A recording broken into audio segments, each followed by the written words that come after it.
Hello, everyone, and welcome to The Mysteries of Serena Livingston, a life that starts in New York high society, detours through Southern poverty, and ends in the Wild West. My name is Emily, and I'll be hosting the presentation today.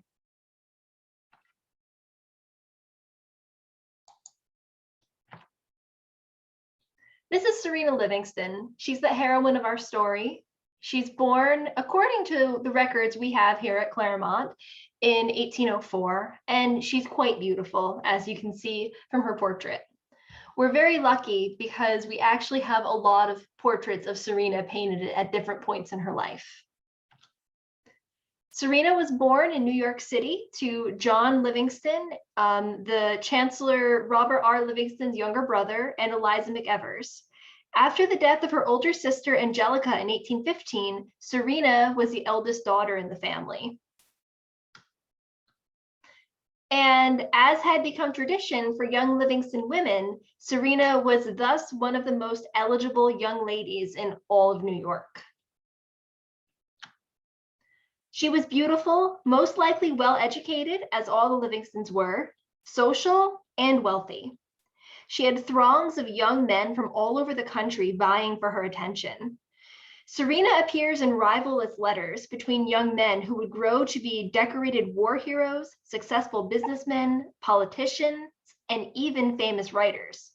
Two famous writers, actually. Washington Irving, famous for, amongst many things, The Legend of Sleepy Hollow and Rip Van Winkle, and Henry Black Horse Harry Lee IV, famous for his biographies of Napoleon and for being General Robert E. Lee's half-brother.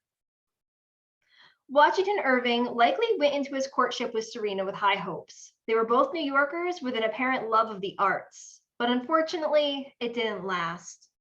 Irving's letters to friends describe himself as unsettled and almost joyless after an unsuccessful courtship with Serena. So much so that he was planning on leaving the countries for opportunities abroad. It seems that one of his rivals in love, Henry Lee, had told Irving that he had asked for Serena's hand and they were going to be wed.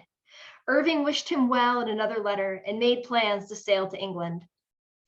Just before Irving embarked for Liverpool to help with his brother's firm, he was given a note from Lee with instructions to only open it the following morning at sea.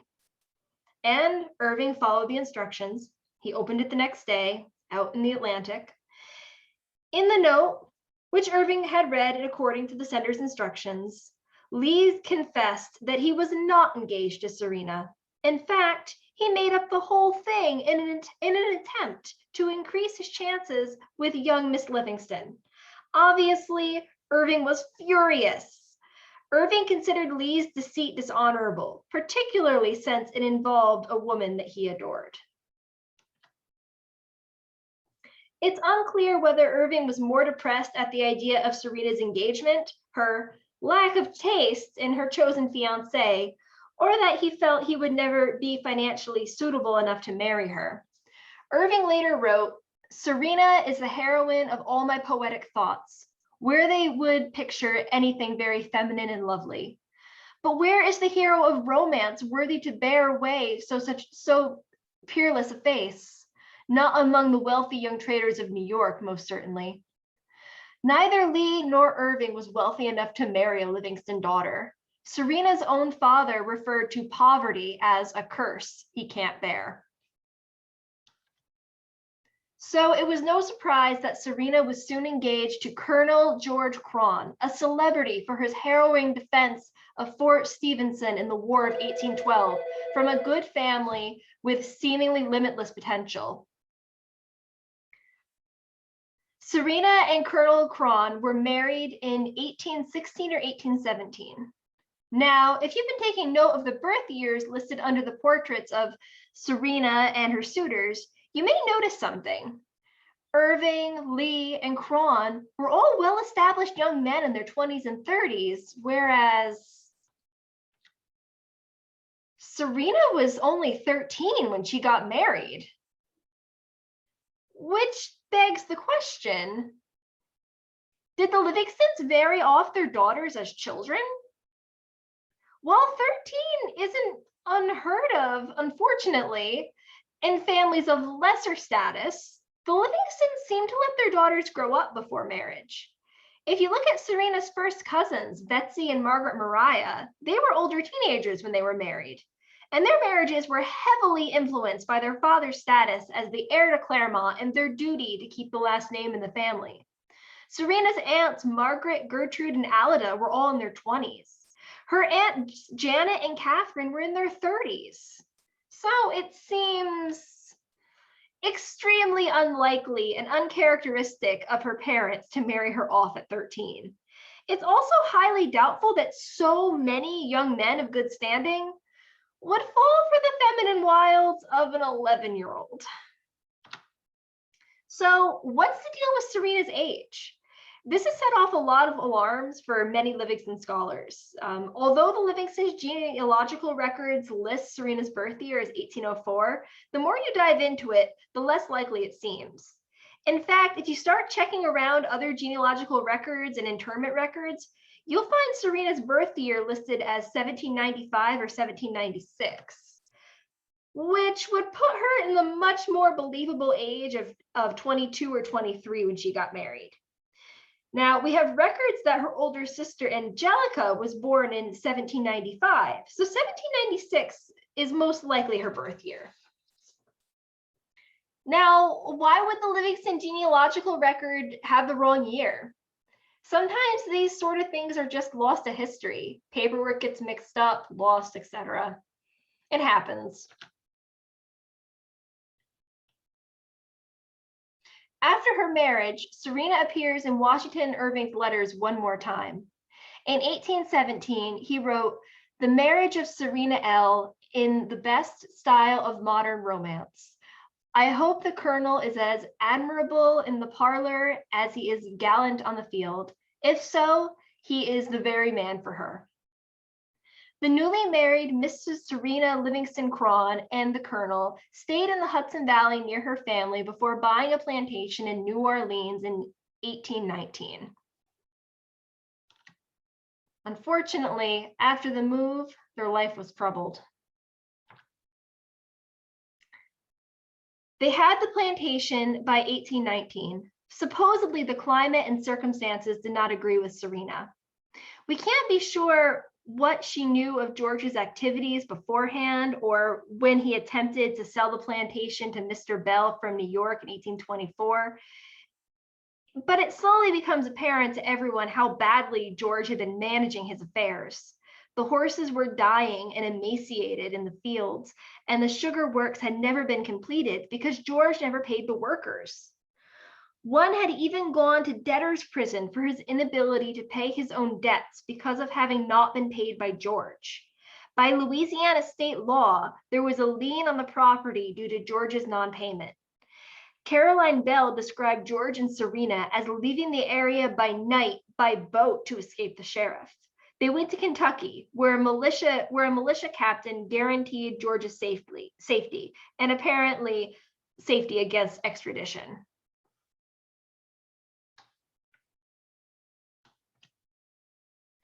By the time Serena and George were escaping Louisiana in the dead of night to elude the authorities, they had lost 4 infants and had 2 small children in tow.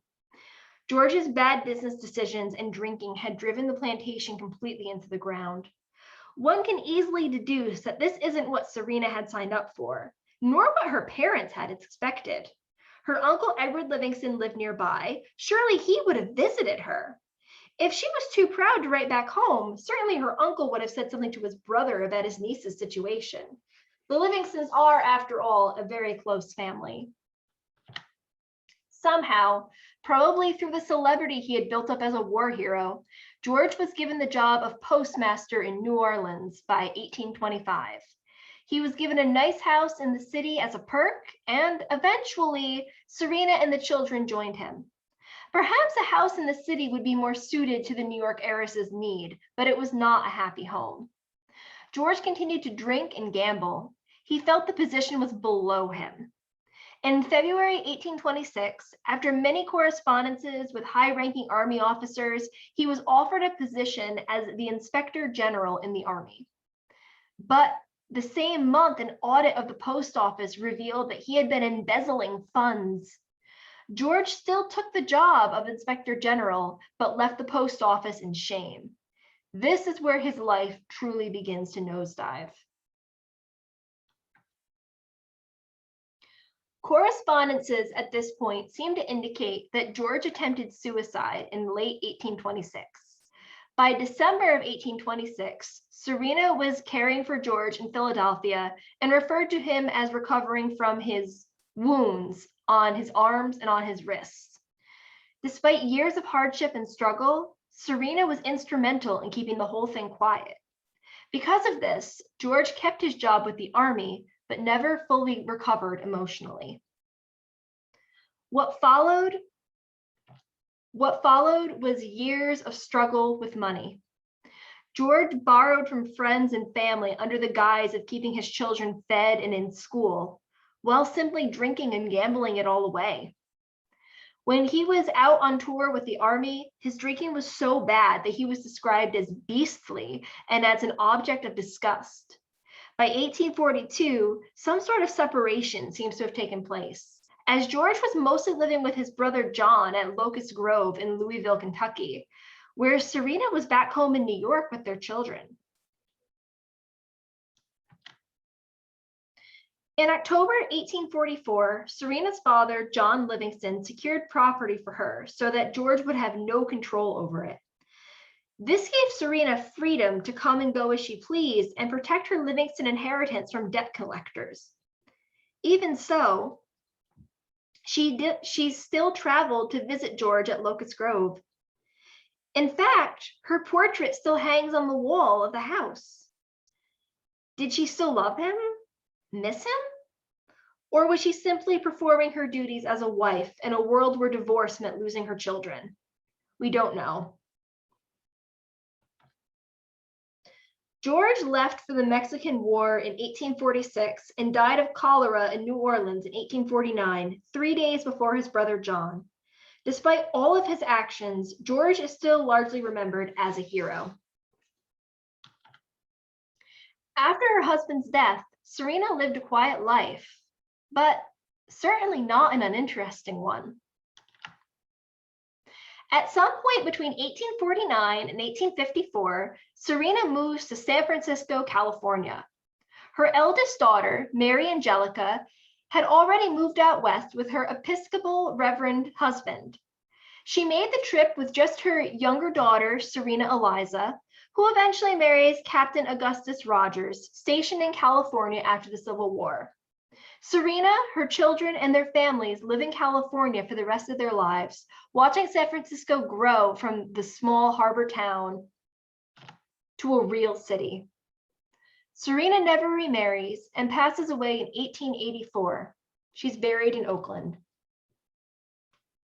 So here we have sort of the lifeline of Serena Livingston, the New York debutante who marries well, supposedly, falls into Southern poverty, comes back home, goes back, orchestrates the hiding of her husband's suicide attempt, raises her children, eventually through death gets away from a terrible marriage and ends up riding most likely in a stagecoach across the country to start a new life in San Francisco. Serena's life is really fascinating. Aside from the fact that she is quite pretty, every portrait you see of her is quite stunning. But she lives such an interesting life, and unfortunately, we only know bits and pieces about it through the men with whom she shared her life. Another unfortunate side effect of being a woman in history is that even if you are a woman of high society or a woman of good breeding, as they used to say, unless someone took a really particular interest in you, or unless your husband's biographer wanted to talk about the whole family, your life is really lost to history. We don't have very many letters written by Serena left. We don't have a diary. Her children were quite private, which was common. It was actually pretty commonplace back then for daughters to burn all of their mother's diaries and correspondence after they passed away so that no one could ever say anything bad about them after death. But What we know about Serena from the stories and from the writings of powerful men in her life is really fascinating. In particular, I think it's really interesting that Serena's father thought to secure her inheritance from her husband. The Livingstons are a family who particularly look down on divorce. It's not encouraged. There's actually a really dramatic marriage between Serena's father's brother, Henry, and his wife that ends in a lifelong separation that really should have just been a quick divorce and everyone would have been happier. But either way, he doesn't allow Serena to divorce, but he saw what happened to his brother and to his brother's wife, and he wanted to make sure that Serena was protected financially so she wouldn't end up in a poorhouse like Nancy Shippen. So I think she's a pretty interesting character. I originally gave this presentation in 2016 or 2017. In the time after that original presentation, we've uncovered a bit more information about her. We've discovered a bit more writing about her that Washington Irving did. And we've also discovered where her family's Hudson Valley home was. For years, it was kind of left up to question and mystery where her father's house was situated. But I found out just from driving around the Hudson Valley and deciding to take a little detour down a different road that Serena's ancestral home in the Hudson Valley was actually located in Barrytown, where now the Unification Church stands. The land was actually purchased about 100 years after the house was built, and the mansion was torn down. And sometime after that, the Unification Church came through and built their own building on the property. So that's kind of cool. Anyway, folks, thank you for joining me for this presentation. I hope you learned something. I'm pretty much always doing more research on Serena because, again, I think she's pretty interesting. And if you have any questions, feel free to leave them down below. Thank you for joining me today and have a great day.